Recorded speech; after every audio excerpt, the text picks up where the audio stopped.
අයිබෝවන් හැමෝටම තිබිච්ච ප්‍රශ්නයක් තමයි මෙන්න මේ තියෙන මඤ්ඤොක ස්ලයිස් කරගන්න එක. ඉතින් අපි ඒකට මැෂින් එකක් අද හඳුවා දෙන්න බලාපොරොත්තු වෙනවා. මේකේ මඤ්ඤොක විතරක් නෙමෙයි මෙතන තියෙන සියලුම එළවලු වර්ග ටික ස්ලයිස් කර ගැනීම හැකියාවක් තියෙනවා. විශේෂ දේ තමයි මෙන්න මේ තියෙන කොටු වලින් ඔයගොල්ලන්ට පුළුවන් මෙන්න මේ කැරට් ගෙඩිය වුණත් ලස්සනට කොටු කර ගැනීම හැකියාවක් තියෙනවා. ඉතින් මේ මැෂින් එක ගැන කතා කරනවා නම් මේ මැෂින් එක 100%ක්ම සුදුයකට නිෂ්පාදනයක්. ඒක නිසා ඔයගොල්ලොන්ට මල කන්න නැතුව දිරන්න නැතුව ඔයාගේ නිෂ්පාදනයේ 100%ක් ක්වොලිටි විදිහට නිෂ්පාදනය කරගන්න පුළුවන් හැකියාව තියෙනවා. ඉතින් අපි වැඩි විස්තර කතා කරන්න කලින් අපි මේ මැෂින් එකෙන් පෙන්නන්න ස්ලයිස් කරලා කොහොමද මේ මැෂින් එකෙන් ප්‍රොඩක්ෂන් එක එළියට එන්නේ කියන එක.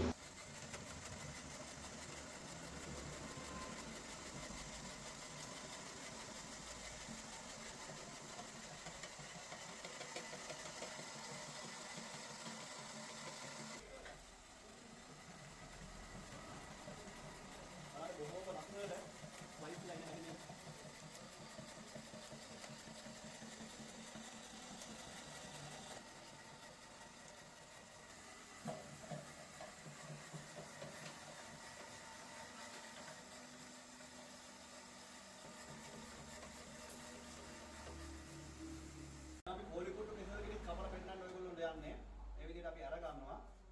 පොත්ත මේ විදිහට ඉතුරු ගෙඩිය අපි ඉවත් කරන ඉවර වෙලා